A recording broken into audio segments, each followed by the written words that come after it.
ឈឺចាំម្ដងរួចហើយនៅបណ្ដោយចិត្តស្រលាញ់បងមិនមែនជាស្នេហាដំបូងតែជាស្នេហាជ្រាលជ្រៅបំផុត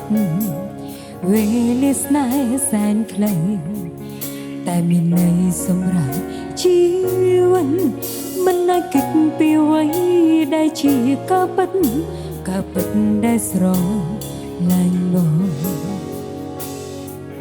សូមិនស្នេហ៍ស្រាប់តែរលីឬរីករាយស្រាប់តែបានមក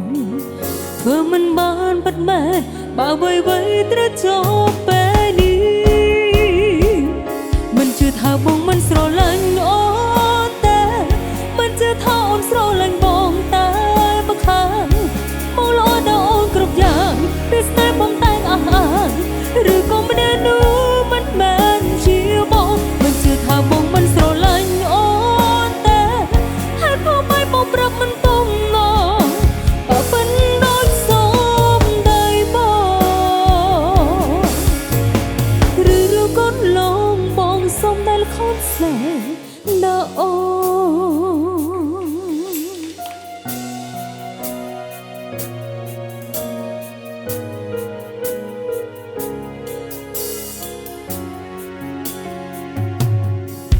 សូមិនស្នេហ៍ស្រាប់តែរលីឬរីករាយស្រាប់តែបានមកធ្វើមិនបានពិតមែនបើអ្វីត្រូវចប់ពេលនេះមិនជឿថាបងមិនស្រឡាញ់អូនតែមិនជឿថាអូនស្រឡាញ់បងតែមកខាងមកលោដល់អូនគ្រប់យ៉ាងពីស្នេហ៍បងតែងអស់អាន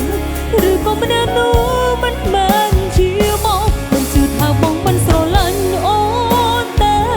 ហើយផងបាយបងប្រាប់មិនទំនងបើមិន